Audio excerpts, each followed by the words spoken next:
Kita satu bangsa di bawah cahaya, beraneka warna atau beda agama, di sini bersatu sebagai saudara. Indonesia is big, kau dan aku memeluk bindeka, kita bersatu di bumi pertiwi kita berdiri, bangga menjadi anak negeri.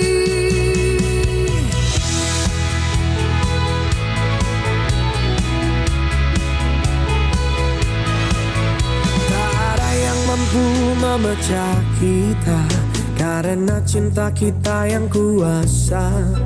Bersatu padu di setiap langkah, menjaga negeri dengan jiwa yang megah.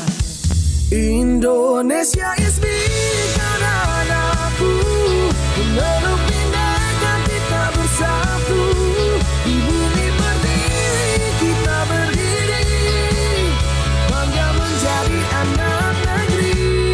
Menggapai langit dengan tangan terentang, kita adalah satu di tengah bintang, melangkah maju bersama impian. Indonesia kuat, bersatu kita menangkan.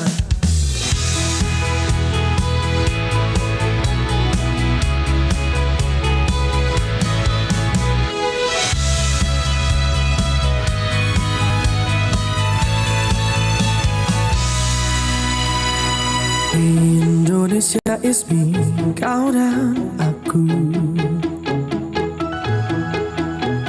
memeluk bindeka, kita bersatu di bumi pertiwi kita berdiri, bangga menjadi anak negeri. Indonesia is me, kau dan aku, memeluk bindeka, kita bersatu di bumi pertiwi kita berdiri, bangga menjadi anak negeri. Menggapai langit dengan tangan terentang, kita adalah satu di tengah bintang, melangkah maju bersama impian. Indonesia kuat, bersatu kita menangkan.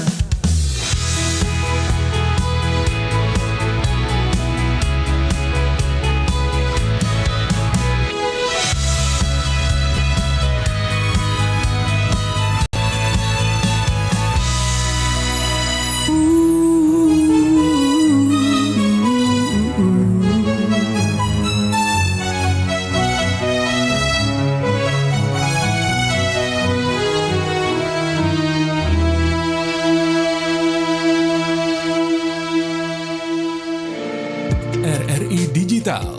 Nikmati kemudahan interaksi, partisipasi, dan kolaborasi dengan RRI Digital.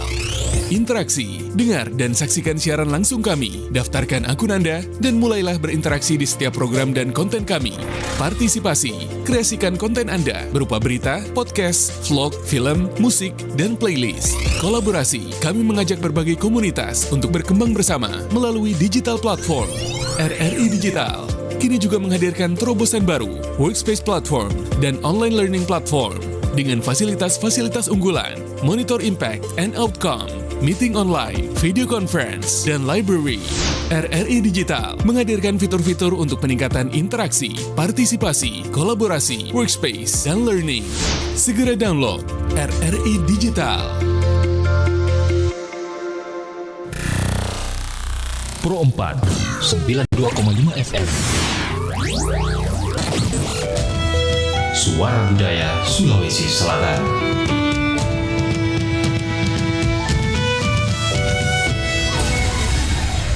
Masih di Perempatan RRI Makassar, sahabat budaya di mana saja berada. Alhamdulillah di hari ini kita bersama di obrolan komunitas, dan alhamdulillah pula di hari Jumat ini tanggal 29 Agustus 2025 saya sudah bersama narasumber kita yang hadir di studio Pro 4 RRI Makassar. Dan siapakah dia? Kita akan berkenalan dengan beliau di pagi hari hari ini, yaitu Bapak Ustaz M. Jabal Nur SIP MSOS.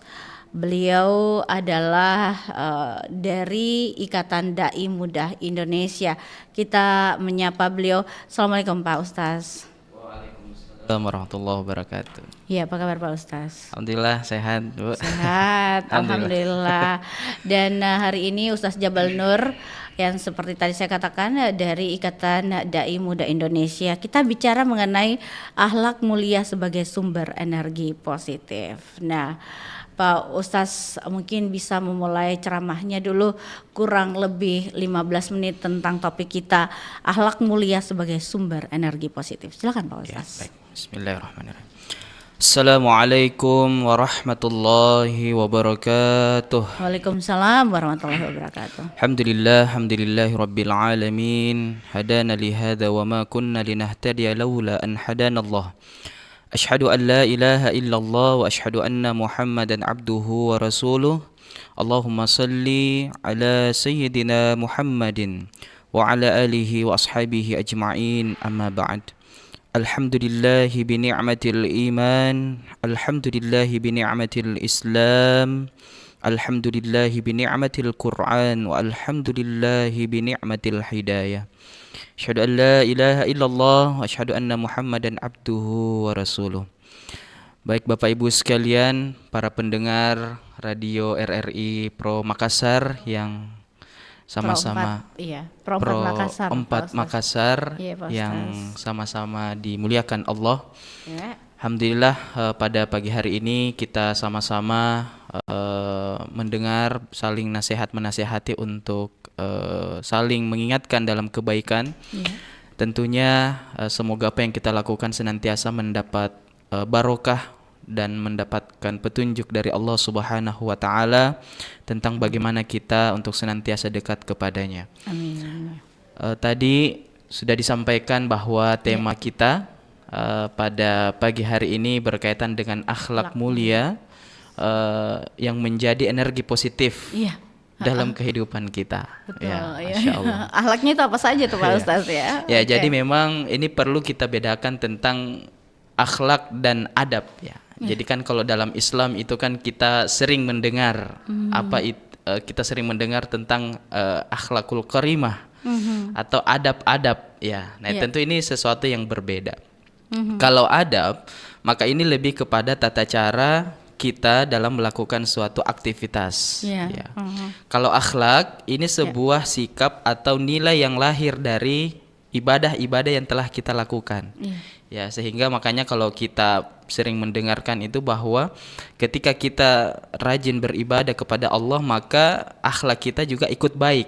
Tuh, Ya. cocok ya. Ketika kita misalnya bisa menjalankan puasa sedemikian rupa, maka insya Allah kita akan terhindar dari berbagai macam keburukan. Iya. Ya, setidaknya kita tidak berani untuk makan meskipun kita tidak dilihat. Betul itu Ustaz. Nggak boleh juga curi-curi Pak Ustaz. Tidak boleh curi-curi waktu juga. Iya, Ya. oke. Atau jangan sampai kita berwudu ya, yang masuk 3 kali, yang keluar 2 kali. Ya, siapa yang bisa tahu? Iya, oke. Benar. Ya. Sering kali terjadi tuh Ustaz. Sering ya. kali terjadi, tapi saya tidak tahu apakah insya Allah harapannya memang semoga dengan efek puasa itu, ibadah itu membuat kita justru bisa menerapkan akhlak yang baik. Oh iya, benar. Ya. Amin. Jadi ya menarik ya, mungkin mengawali ceramah kesempatan kali ini bahwa tentu berbicara tentang akhlak itu setidaknya ada 3 dimensi. Ya, ada 3 dimensi tentang akhlak ini. Iya. Akhlak kita kepada Tuhan, Iya. ini berbicara tentang bagaimana sikap kita, bagaimana perilaku kita kepada Allah penyembah yang Tuhan yang kita sembah. Iya. Kemudian yang kedua adalah akhlak kita kepada sesama makhluk. Ya. Ini sudah mencakup bagaimana tetangga kita, mencakup kepada istri kita, anak-anak kita. Iya. Nah, itu mengatur tentang itu. Kemudian yang ketiga, ini berbicara tentang akhlak kita kepada termasuk tumbuh-tumbuhan, hewan, binatang dan seterusnya. Dan Islam juga mengatur tentang itu. Oh begitu Pak. Jadi akhlak itu bukan berbicara tentang bagaimana kita harus baik kepada tetangga, harus baik kepada istri. Kita gajian harus dikasih semua gaji, tidak. Oke, ya. Tapi akhlak itu juga berbicara tentang bagaimana kita menjaga ya termasuk tumbuh-tumbuhan, pepohonan dan seterusnya supaya tidak banjir dan nah itu juga salah satu akhlak. Nah, sehingga memang akhlak ini menjadi sesuatu yang penting karena ya dalam hadis ya, Rasulullah Shallallahu Alaihi Wasallam juga mengingatkan kepada kita ya dalam hadis riwayat Ahmad dari Abu Hurairah radhiyallahu an, innama baistu liatammama solihal akhlak ya. Sesungguhnya aku diutus hanya untuk menyempurnakan akhlak manusia. Ya, jadi sebenarnya memang ini kalau kita ingin menjadikan akhlak kita baik, ya rujukan kita ya Rasul. Ya. Bagaimana cerita-cerita tentang ketika Rasul itu senantiasa dicaci maki oleh seorang nenek-nenek dari Yahudi, tapi dia tetap menyuapi dia, memberikan makan kepada nenek-nenek itu. Ya, tapi meskipun dia sambil suap dengan sopan dan santun, tapi dia tetap dicaci maki. Itu Rasulullah itu adalah orang yang pendusta, orang yang senantiasa melakukan informasi-informasi yang tidak benar. Dia mencaci maki, tapi ya Rasulullah tetap menyuapi beliau, memberikan makan dengan sangat santun, dengan sangat baik. Walaupun sudah difitnah ya. Walaupun sudah difitnah ya. Walaupun sudah difitnah, dibilang-bilangi baranya di sana, dipote-potei, tapi tetap di Rasulullah ya dikasih saja. Ya, saya bisa membayangkan kalau kita ini bagaimana kalau misalnya kita dicaci maki tapi ya kita kasih makan ya saya rasa itu agak berat ya. Nah, ini saya rasa salah satu contoh. Contoh kedua, ini salah satu kisah juga ketika Rasulullah sedang sholat ya, sholat dan pada suatu waktu itu ada seorang kafir Quraisy. Ya, sudah di mata-mata ini Rasulullah saat mau sholat. Ya. Tiba suatu waktu, suasana ini sudah ada kesempatan untuk melakukan tindakan ini orang kafir Quraisy. Dia tiba-tiba membuka pedangnya, menghunuskan pedangnya untuk membunuh Rasulullah. Dia hunus pedangnya. Kira-kira ya wahai Rasulullah, apa yang engkau lakukan ketika pedang ini saya tebaskan kepada batang lehermu? Ya Rasulullah SAW. Kalau manusia jangan kegang. Ya kan manusia Pak Ustaz ya. Tiba-tiba kaget. Tapi dengan tenangnya Rasulullah mengatakan, ya sesungguhnya hanya Allah yang akan menjadi penolongku. Tiba-tiba ini kafir Quraisy bergetar. Bergetar dan tidak bisa berkata-kata. Akhirnya otomatis itu pedangnya tanpa sadar jatuh.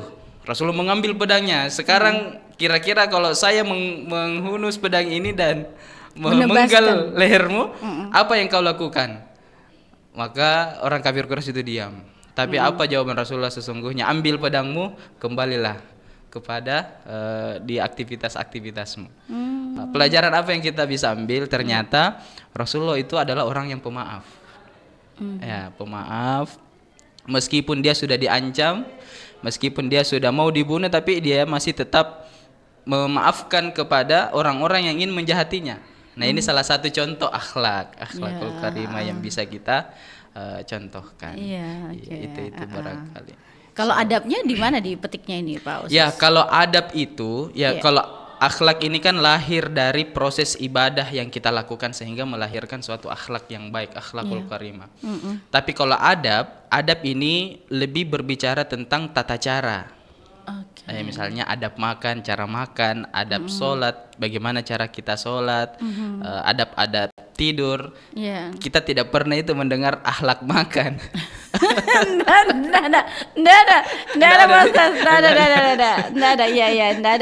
Tidak ada juga itu kayaknya kita pernah dengan akhlak tidur. Akhlak bangun dari tidur, akhlak semua berbicara tentang adab. Adab makan, adab tidur, adab bagaimana kita perlakuan begitu Pak Ustaz ya. Perlakuan tata cara, lebih kepada tata cara. Oke.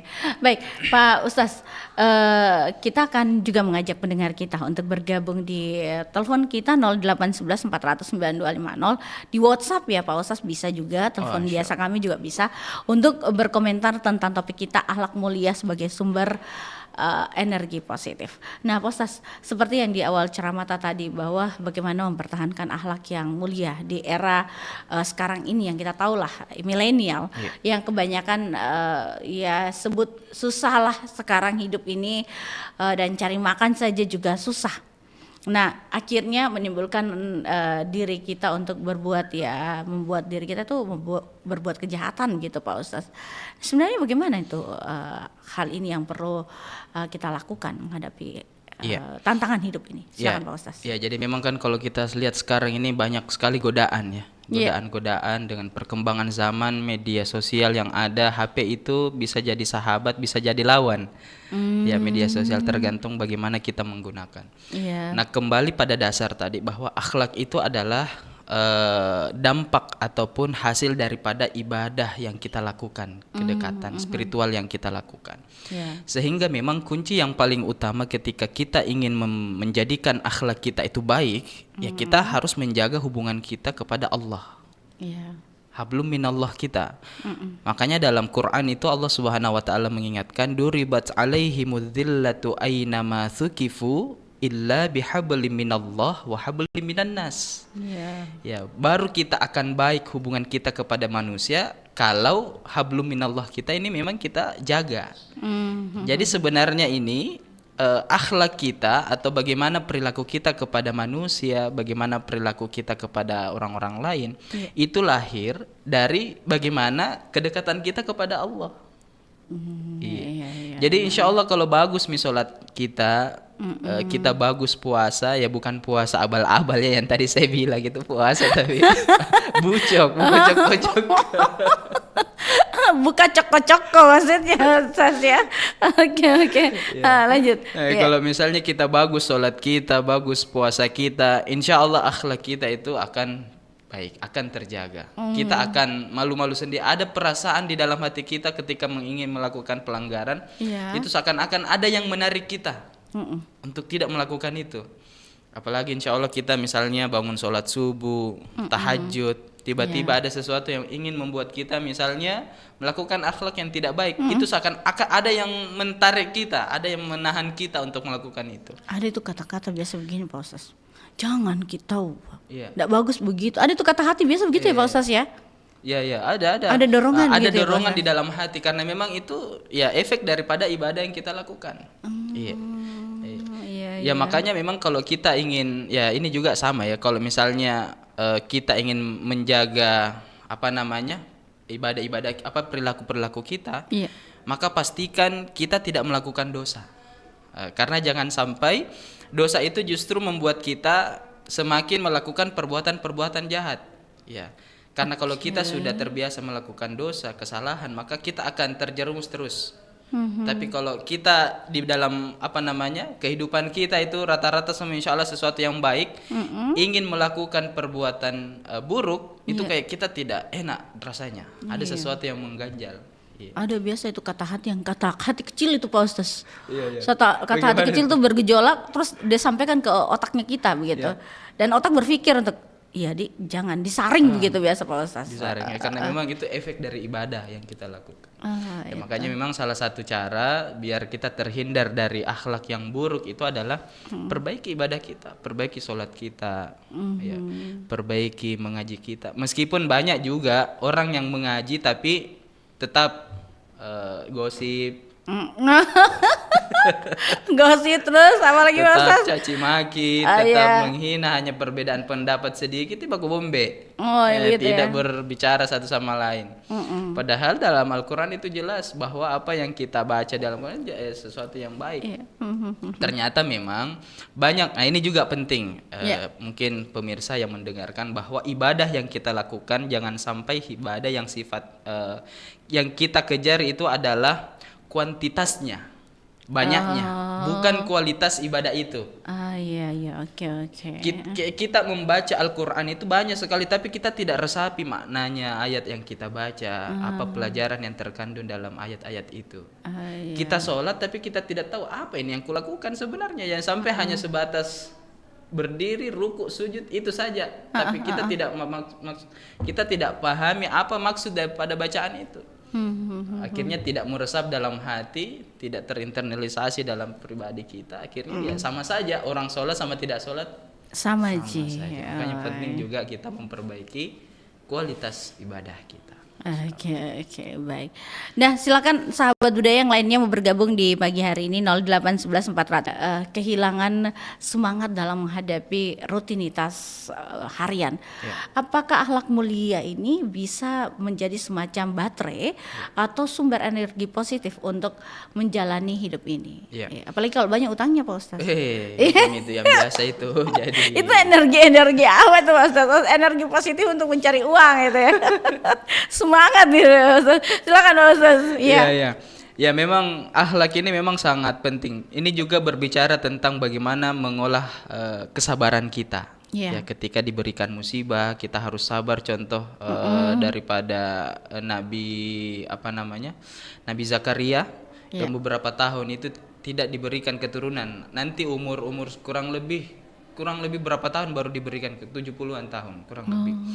Akhirnya dengan kesabaran yang dilakukan akhirnya baru kemudian diberikan. Nah, memang akhlak ini mengajarkan kita juga bagaimana menghadapi suatu dan kondisi. Ketika kita diberikan musibah, maka bersabarlah. Ketika kita diberikan ujian, maka bersabarlah, sholatlah. Karena kan dalam Islam itu kita katakan ketika diberikan musibah maka kuncinya satu, sabar dan sholat. Ketika kita diberikan misalnya pekerjaan tidak mau selesai ini pekerjaannya, sabar, bisa saja mungkin itulah hikmah bagi kita supaya kita mungkin bisa diberikan ketangguhan, bisa lebih kuat lagi untuk menghadapi ujian. Karena bisa saja ujian atau apapun yang diberikan itu membuat kita naik level. Bisa saja ujian yang diberikan kita itu menggugurkan dosa-dosa yang kita pernah lakukan. Nah, jadi jangan ketika kita diberikan ujian ya kita justru meronta-ronta, mengamuk. Kenapa ini saya dikasih ujian terus padahal sholat ya Kak? Iya, tahu begitu. Kenapa ini saya terus diberikan ujian padahal ya saya tetap mengaji kalau di bulan Ramadan saya tetap puasa. Tapi kenapa tidak berhenti ini ujian, kasihan ke saya. Ternyata ujian itu diberikan kepada umat hamba bukan ya untuk karena Allah tidak sayang kepada kita, tidak. Justru Allah itu sayang sebenarnya. Supaya kita mungkin semakin dekat, semakin banyak berdoa. Karena kan banyak orang lupa biasa. Kalau dimudahkan diberikan kemudahan terus, tidak ada ujiannya ya akhirnya lalai. Jadi bisa saja ujian itu membuat kita ya bisa semakin dekat kepada Allah. Kita diberikan rezeki, ya mungkin kita kadang lupa. Tapi ketika dompet kita ini kering, kanker, kita justru semakin dekat kepada Allah. Apalagi tanggal sekarang gitu. Apalagi tanggal sekarang ini, tanggal 20 tanggal. Masih 2 hari lagi. Kanker langsung. Baik, silakan yang mau bergabung di 0811 400 9250. Sahabat budaya bicara tentang adab dan juga akhlak mulia yang harus kita lakukan sebagai manusia yang punya perjalanan masih panjang hidup ini, Pak Ustaz. Walaupun kita tidak tahu sampai kapan gitu. Kita dengarkan dulu yang berikut ini. Kita akan kembali sebentar berbincang bersama Bapak Ustaz. Kalau kita melihat lebih dekat pada celana jeans, kita akan melihat sebuah atau bahkan banyak kancing logam kecil di kedua kantong kita. Apakah kalian tahu nama dan fungsinya? Nama dari kancing logam kecil itu adalah rivet atau keling. Dulu, celana jeans dipakai oleh pekerja tambang dan digunakan untuk memasukkan barang-barang. Tetapi, celana jeans waktu itu gampang robek dan melar, sehingga Jacob Davis yang adalah seorang penjahit mendapatkan ide dari keluhan para penambang untuk menempatkan keling di celana jeans. Davis menghubungi Levi Strauss yang adalah pedagang kain untuk bekerja sama dengannya. Tahun 1873, mereka berdua mendapatkan hak paten untuk desainnya.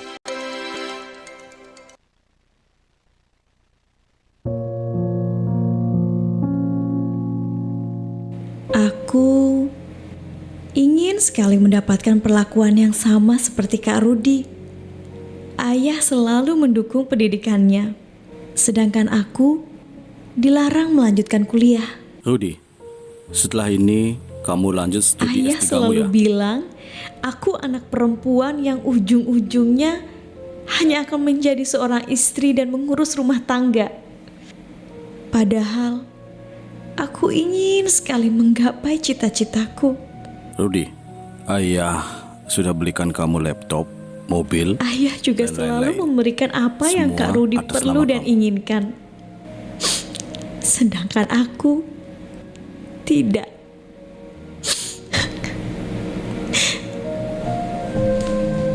Stop diskriminasi terhadap perempuan. Upayakan melakukan kesetaraan gender.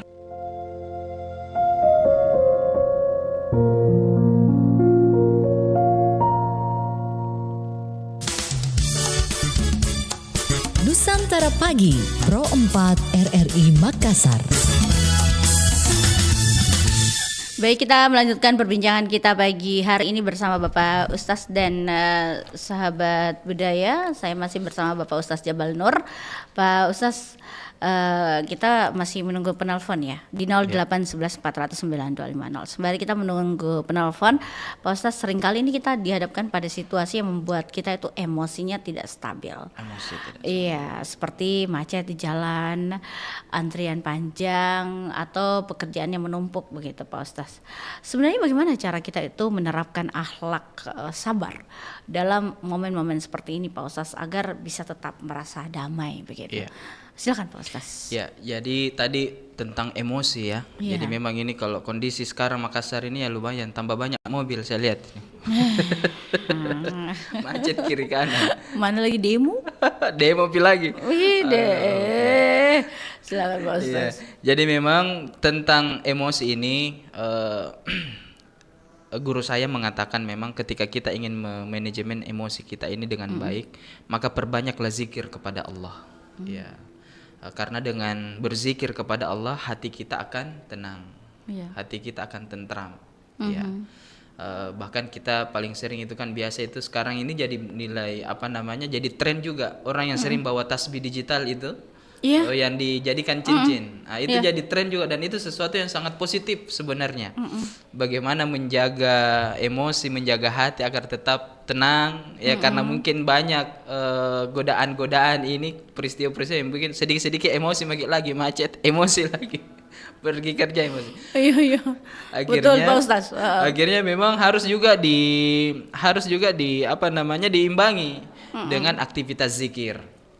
Ya, tentu kita memperbanyak zikir, astagfirullahalazim, ya subhanallah walhamdulillah wala ilaha illallah allahu akbar. Iya. Itu yang diperbanyak ya. Karena kalau kita memperbanyak zikir itu memang yang membuat kita hati kita tenang ya. Memperbanyak zikir. Dan ini juga salah satu pelajaran yang pernah saya dapatkan ketika menerapkan amalan zikir ini, khususnya taubat juga ya. Taubat, memperbanyak taubat, ucapan istighfar. Ya. Itu justru rezeki kita dibukakan oleh Allah ya. Dilapangkan oleh Allah, rezeki kita dibukakan oleh Allah. Tiba-tiba ketika ya tadi kantong kering, Kanker ya Pak Ustaz ya. tiba-tiba ada saja rezeki yang datang.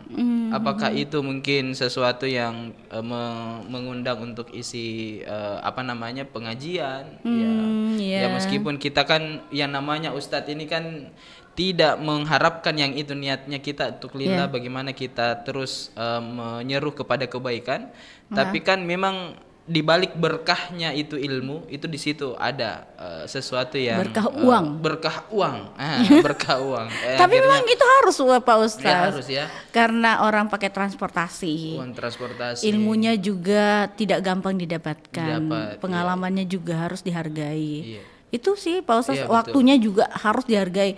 Waktunya orang mungkin dia bisa pergi sama istrinya atau keluarganya, tapi kita minta dia ceramah ya, itu juga harus dihargai. Iya, cuma memang kan banyak sekali yang mengatakan kenapa itu ceramah-ceramah itu dijadikan sebagai pekerjaan. Ya harusnya bertarif dan seterusnya.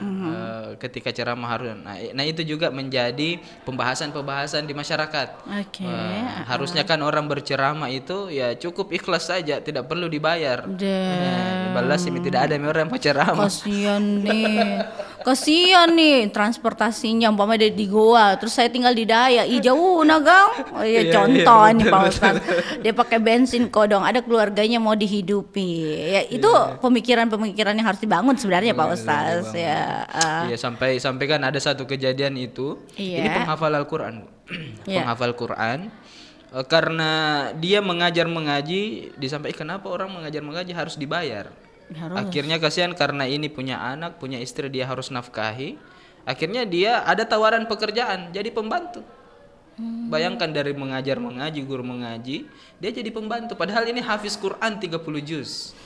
Wah. Dia jadi kenapa? Karena jadi pembantu itu dia bisa lebih ini menafkahi keluarganya dibandingkan mengajar mengaji. Padahal mengajar mengaji justru lebih mulia. Harusnya ini yang harus kita perhatikan harusnya. Iya. Makanya ini kisah-kisah begini nih yang cukup menyedihkan sebenarnya. Iya Pak Ustaz. Iya. Apa ilmu itu mahal harganya sebenarnya Ilmu itu Pak mahal, Ustaz, iya. karena dia menuntut ilmu sampai ke Arab ya biasanya, Arab Saudi, Arab Saudi. iya. Sampai kuliah itu Iya. S2, S3 kan bukan biaya yang sedikit. Iya deh. betul. Itu yang sebenarnya harus membuka pola pikir dari masyarakat kita Iya. terkait dengan ustaz-ustaz kita yang ada. Walaupun mungkin dengan tarif yang tidak ditentukan oleh Tidak mereka, ditentukan. sekelasnya mau. Ya, ibaratnya Nabi bilang bahasa Jermannya Siti Najatoni, ha. Juga Jerman. Bugis itu Ustaz, Bugis. Iya, itu kita punya falsafah di masyarakat kita ya. Dan ini Pak Ustaz, kembali lagi, kalau bicara mengenai menumbuhkan rasa ikhlas, Iya. biasa kan kita ikhlas dalam berbuat baik itu terutama saat kebaikan kita itu dihargai oleh orang lain. Apakah ikhlas ini juga termasuk sumber energi positif Pak Ustaz? Ya, ikhlas itu salah satu sumber energi positif juga. Ya, karena dengan ikhlas itu membuat kita ya semakin ya rela dengan apa yang kita miliki. Oke. Karena dengan ikhlas itu membuat kita legowo, ibaratnya itu lebih pasrah ya. Dan justru kepasrahan itu yang membuat kita semakin apalagi kalau memang ikhlas itu untuk digunakan, maksudnya sesuatu yang diberikan itu itu digunakan untuk suatu kemaslahatan. Biasanya itu ada sesuatu yang tumbuh dalam diri kita, semacam energi tersendiri. Ada perasaan plong. Saya beraktivitas di lembaga kemanusiaan, lembaga sosial. Pekerjaannya itu banyak sekali, kita harus ke pelosok, kita harus ke daerah-daerah, membantu orang. Yang sebenarnya kalau kita berpikir tentang maisyahnya, gajinya itu tidak seberapa. Tapi justru di situ ada energi positif yang lahir. Ketika kita berikan bantuan kepada masyarakat yang membutuhkan, dia senyum mendoakan kita, ada energinya. Tiba-tiba itu capek harus jalan naik gunung, melewati jalan yang tidak bagus, itu tiba-tiba hilang saja, tidak tahu kenapa. Ternyata memang di balik kebaikan-kebaikan itu ada energi positif yang kembali kepada diri kita. Iya. Nah, ini juga biasanya orang-orang sufi mengatakan salah satu keberkahan dari kebaikan-kebaikan yang kita lakukan. Makanya ikhlas menghadapi sesuatu, ikhlas menghadapi tantangan, ujian. Nah, ini juga memberikan energi positif kepada kita. Iya. Oke. Baik, Pak Ustaz, banyak dari kita merasa itu tadi lelah dan kehilangan semangat dalam menghadapi rutinitas harian. Nah, biasa Pak Ustaz, apalagi kalau kita bicara dengan era media sosial saat ini. Biasanya kan ujaran kebencian itu ada, apalagi kalau capek Miki, atau istilahnya haters lah orang bilang. Dan ada komentar negatif lah yang bikin kita mudah sekali biasanya itu tersebar lah di mana-mana. Kadang-kadang begitu. Nah, bagaimana kita bisa menjaga akhlak lisan dan tulisan dari kita ini agar tetap positif dan tidak terpengaruh hal-hal yang negatif tersebut? Ya, sebenarnya ulama sufi kita itu ini semua sebenarnya menjawab ada 3 cara atau sesuatu hal yang bisa kita lakukan. Ulama sufi kita mengartikan tahalli, tajalli. Takhalli itu artinya kita kosongkan. Kita mengosongkan semua hal-hal yang berpotensi buruk kita lakukan. Sama tadi itu, misalnya ketika kita dihujat atau apalagi namanya dicaci maki, ada potensi itu kita kosongkan, memang jangan kita dekati itu. Kalau ada potensi iri dengki, maka hindari itu. Itu pokoknya dikosongkan. Ibaratnya gelas ini ya dikosongkan. Kalau ada potensinya dia terisi oleh air, maka jangan sekali-kali diisi, apalagi sesuatu yang sifatnya buruk.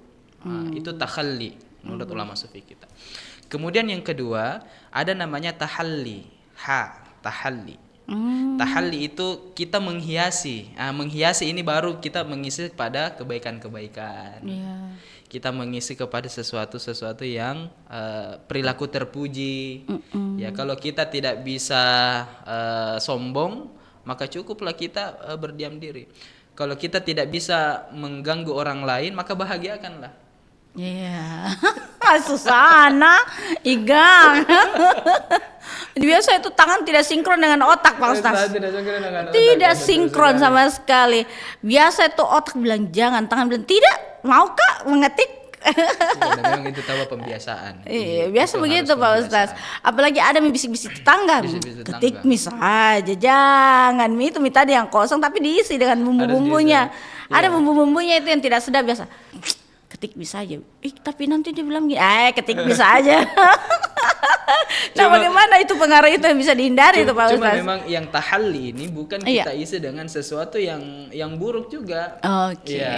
Kan di awal kita sudah mentahallikan. Mentahal itu mengkosongkan gelas kita ini dari perbuatan yang buruk. Ya. Sudah kosong ini gelas, kita tahallikan, kita isi.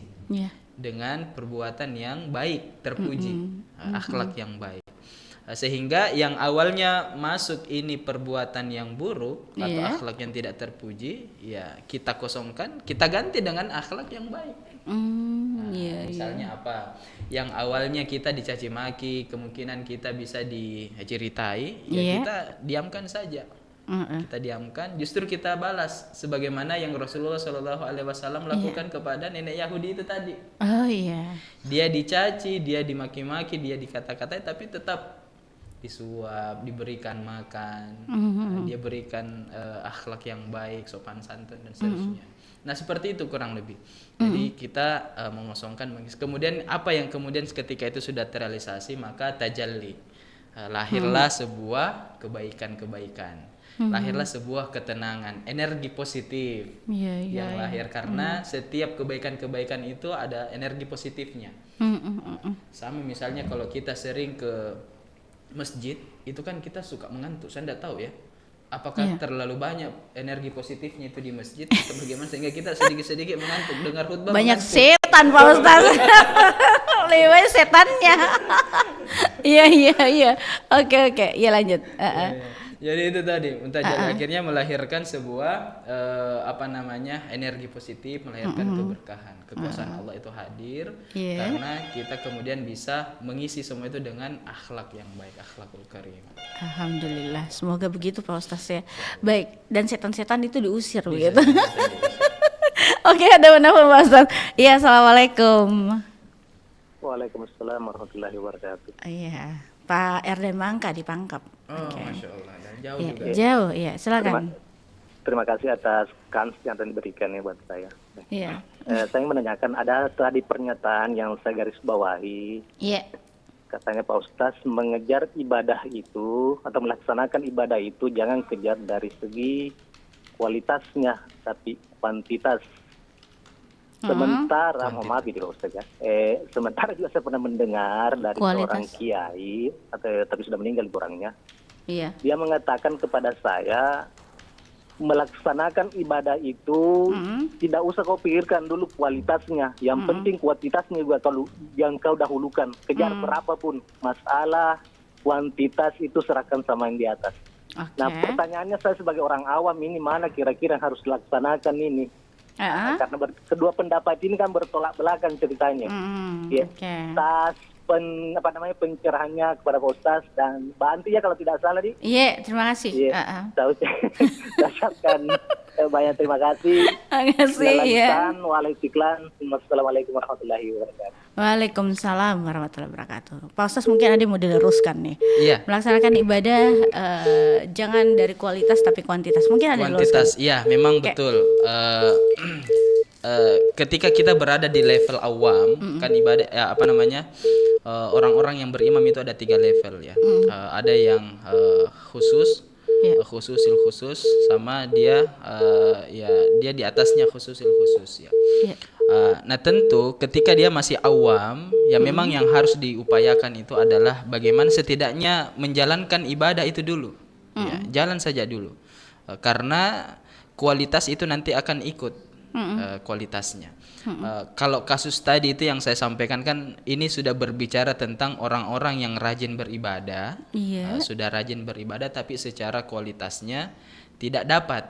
Rajin sholat, ruku, sujud dan seterusnya, tapi tidak ada efeknya terhadap dirinya. Berarti kan di sini secara tidak langsung berbicara tentang bahwa memang ibadahnya itu belum betul-betul dia dapatkan manfaatnya, masih sebatas jalankan. Berarti ini kan masih di level awam. Kalau kita sudah masuk di level khusus atau sudah naik level lebih di atas lagi, maka ibadah itu efeknya sudah betul-betul terasa kepada kita. Makanya dampak daripada ibadah itu kan menghasilkan akhlakul karimah, akhlak yang baik. Ketika kita rajin sholat, kemudian dengan kualitas yang baik, ya kita akan terhindar dari sifat kemungkaran atau perilaku-perilaku buruk. Makanya itu tadi. Ya tetap misalnya yang mana kita utamakan, apakah kualitasnya dulu atau kuantitasnya? Yang mana dulu? Ya memang ini tergantung dengan kondisinya. Kalau dia masih awam ya paling tidak dia sholat dulu. Setidaknya kalau tidak bisa sholat duha 4 rakaat ya 8 rakaat saja dulu. Kalau tidak bisa 2 rakaat 4 rakaat dulu dan seterusnya. Paling tidak dia sholat dulu. Oke. Paling tidak dia sholat dulu. Nah berkaitan dengan kualitas tadi, ya insya Allah ketika dia sudah terbiasa menjalankan sholat, ya itu nanti akan kualitasnya akan didapatkan. Begitu ya Pak Ustaz. Oke. Baik, sudah terjawab untuk pertanyaannya Pak RM Engka di Pangkep. Semoga jawabannya sudah memuaskan begitu Pak Ustaz ya. Kita akan dengarkan dulu yang berikut ini Pak Ustaz, nanti kita jeda dulu, kembali selepas yang berikut ini. Tahukah Anda, jaja uli merupakan salah satu kuliner Bali yang dikonsumsi sehari-hari, tapi terlihat juga dalam melengkapi upakarayatnya di Bali. Kita bisa menjumpai jaja uli dengan bahan utama ketan ataupun tepung beras. Jaja uli dibuat dari adonan ketan atau tepung beras yang ditumbuk sampai teksturnya berubah menjadi halus. Selain itu, cara penyajian dan pengolahan jaja uli terbagi dalam 2 model, yakni sebagai jajanan kering dan jajanan basah. Jaja uli dihidangkan dalam bentuk tipis dan gepeng yang kering, dijadikan sebagai hidangan pelengkap yang harus hadir pada saat upacara keagamaan tertentu. Dalam setiap penyajiannya, kita akan menemukan jaja uli yang dibuat dalam bentuk jaja uli merah dan jaja uli putih. Kehadiran 2 jenis jaja uli tersebut menjadi makna dari lambang kegembiraan serta bakti terhadap kedua orang tua.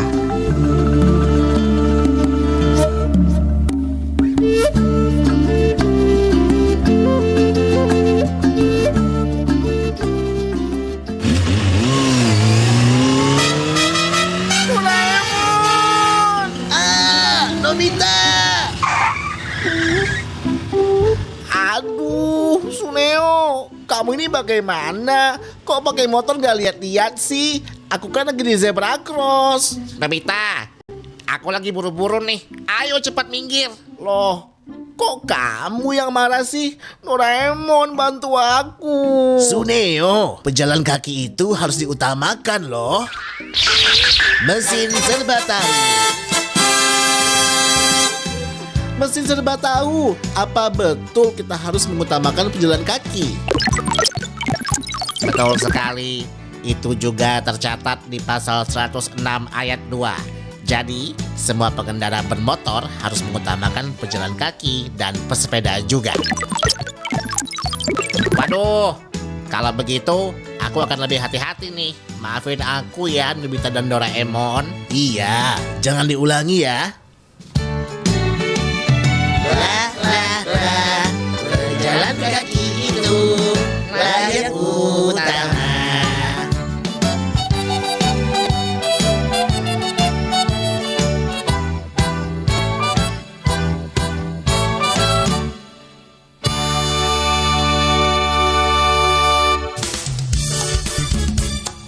Nusantara Pagi, Pro 4 RRI Makassar. Masih kita melanjutkan perbincangan di pagi hari ini, sahabat budaya. dengan Ustaz Jabal Nur dari Ikatan Dai Muda Indonesia. Dan Pak Ustaz, kalau bicara tentang akhlak itu pastinya akhlak yang baik terhadap tetangga.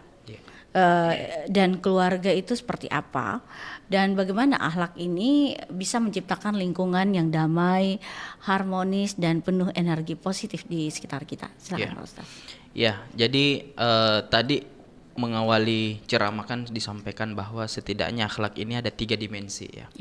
Akhlak kepada Allah, pada Rabb, kemudian akhlak kita kepada makhluk, kemudian akhlak kita kepada tumbuhan, hewan dan binatang dan seterusnya. Yang kedua ini tentang akhlak kita kepada makhluk, atau tetangga.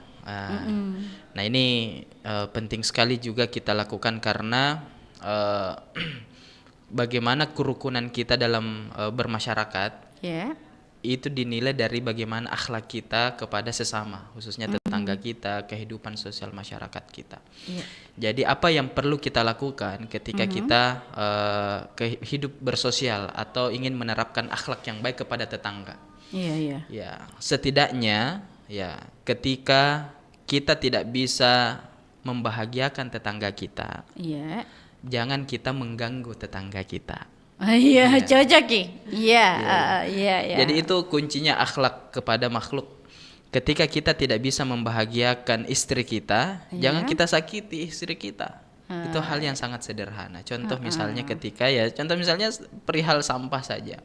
Sampah tetangga, kalau kita tidak ingin mengganggu tetangga kita dari sampah yang ada, maka kita jaga sampah, jangan sampai sampah itu berserakan, simpan di depan, akhirnya bertebaran, kena angin, diganggu sama kucing, ya mengganggu sampai ke depan rumahnya tetangga. Jadi itu juga yang perlu kita lakukan. Kemudian yang kedua, memang kita perlu didorong untuk senantiasa berbagi hadiah. Ya kalau kita memasak, jangan sampai baunya itu hanya kita yang merasakan saja, nikmatnya merasakan. Kalau kita memasak coto konro kayak kasih lebih-lebih, mungkin 2 mangkok ke 3 mangkok untuk tekan-tekan ke kita. Jangan baunya sampai tetangga tapi isinya tidak sampai di tetangga. Nah itu juga karena kan ini juga diajarkan dalam Islam bagaimana memuliakan tetangga, apalagi aroma makanan kita itu dicium sama tetangga kita, 40 rumah ke depan, kiri, kanan dan belakang. Luar biasa itu, berarti harus kita harus dibagi Pak Ustaz. Harus dibagi makanannya. Kenapa harus dibagi Pak Ustaz? Kalau umpama dia masaknya sedikit, bagaimana itu Pak Ustaz? Ya inilah Islam mengajarkan bagaimana kita berbuat baik kepada tetangga. Ya kalau misalnya kita ada kelebihan rezeki, kelebihan makan, ya bagilah itu kepada tetangga. Apalagi baunya itu sampai ke tetangga. Jangan sampai tetangga si Pak nadawa-dawan ini tapi tidak datang dirasa-rasain ya. Ada tetangga biasa teriak apa kita masak? Bagi Kak. itu. Awalnya kalau sudah akrab gitu, masa tidak bagi-bagi? Yang bisa dibagi 10 akhirnya bagi 5 Pak Ustaz. Itu harus yang dilakukan ya Pak Ustaz ya. Ya betul. Dan tetangga juga tidak melihat banyaknya. Dia melihat bagaimana setiap ada yang kita berikan, ada kepedulian kita kepada tetangga kita. Justru itulah yang membuat mereka semakin peduli dengan kita. Ada apa-apanya kita, tetangga yang paling pertama pasti yang perhatikan kita, bukan orang tua kita yang ada di kampung. Bukan saudara kita yang ada di kampung, bukan, tapi tetangga kita. Makanya memang Islam mengajarkan kita kalau kita sampai ke hal makanan itu diajarkan kepada kita. Kalau kita masa, tapi itu kalau ada lebihnya, tapi kalau pas-pas jangan sampai anak-anak kan masih mau makan tidak. Kalau masak berarti tutup pintu Pak Ustaz supaya tidak tercium. Oke, bercanda ini Pak Ustaz ya. Baik Pak Ustaz, yang terakhir mungkin, apakah ada kaitan antara akhlak mulia dengan kesehatan mental dan fisik kita? Maksudnya di sini apakah seseorang yang berakhlak baik itu cenderung memiliki hidup yang lebih tenang dan juga bahagia Pak Ustaz? Sekaligus nanti closing statement kita di topik hari ini. Silakan Pak Ustaz. Betul, sangat-sangat relevan sekali ya. Ketika kita memiliki akhlak yang baik, itu sangat berpengaruh terhadap pribadi kita. Karena ini lagi berbicara tentang sabar, berbicara tentang bagaimana kita tawadu, bagaimana kita berserah diri kepada Allah, tidak gampang ikut arus. Tetangga kita beli kipas, kita yang kepanasan. Tetangga kita beli kulkas, kita yang kedinginan. Nah, ini akhlak ini mengajarkan tentang kita bagaimana kita ya menjaga pribadi kita agar tetap dekat kepada Allah. Ya, memperbaiki hubungan kita kepada sesama manusia. Ya, contoh misalnya tentang sabar. Ya, sabar ini mengajarkan kepada kita untuk melatih diri kita agar tidak mampu terombang-ambing dengan kondisi kehidupan di luar.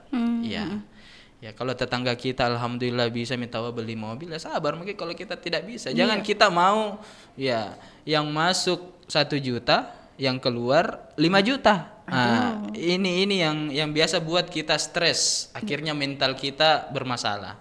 Karena cenderung kita ini hidup atau ikut dengan apa yang ada di sekitar kita, apa yang kita lihat dan seterusnya. Makanya memang Islam mengajarkan kepada kita maka bercukup-cukupanlah, jangan berlebih-lebihan. Kalau Allah Subhanahu wa taala memberikan rezeki misalnya 1 juta, maka hiduplah dengan 1 juta itu. Jangan diberikan rezeki 1 juta keluar 5 juta. Pusing.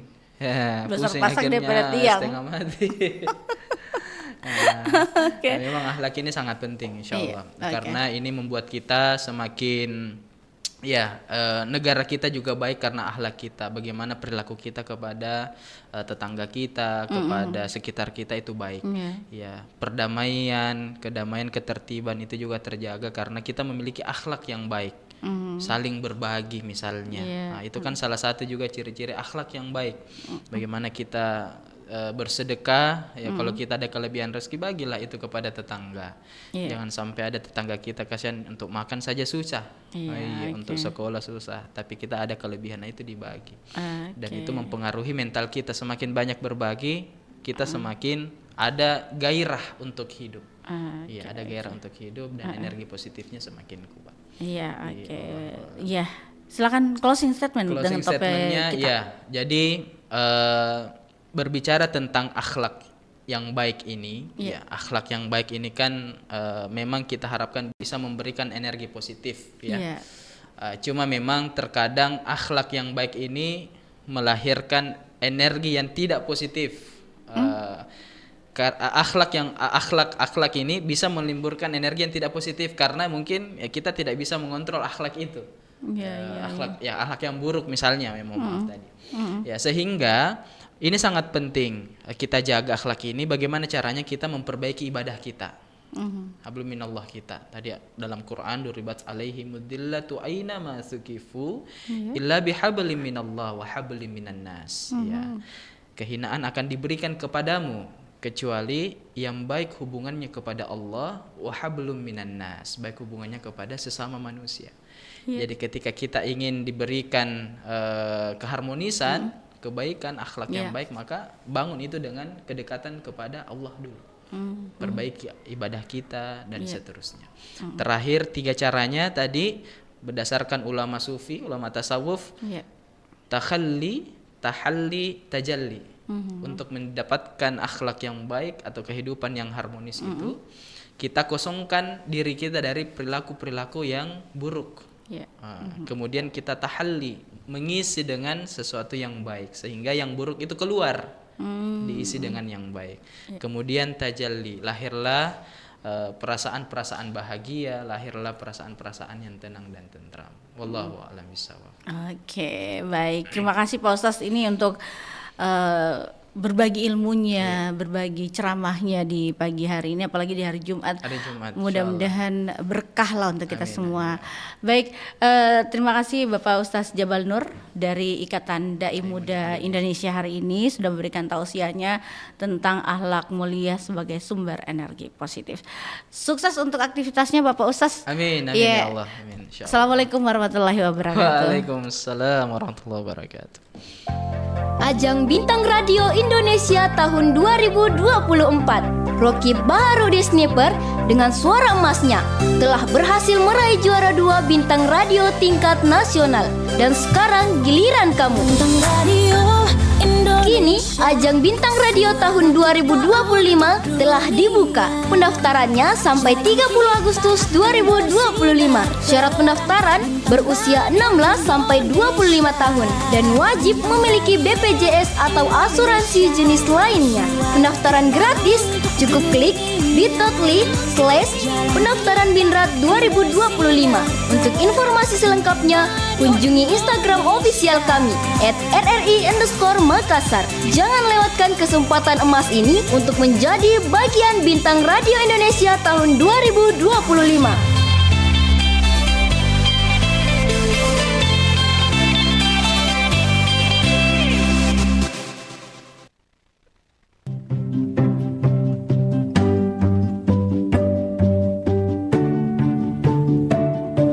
Tahukah kamu bahwa ternyata tanda tangan mulai dianggap berharga karena kebiasaan unik masyarakat Yunani dan Romawi?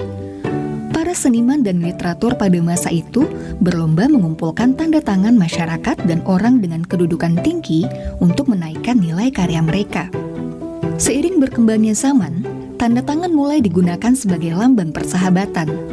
Kebiasaan ini lalu populer di seantero Eropa pada abad ke-17. Dan di Indonesia, tanda tangan mulai populer sejak masa pemerintahan kolonial Hindia Belanda. Saat itu, mereka menggunakan tanda tangan untuk meresmikan dokumentasi administrasi. Kebiasaan ini yang kemudian masih kita lakukan di zaman sekarang.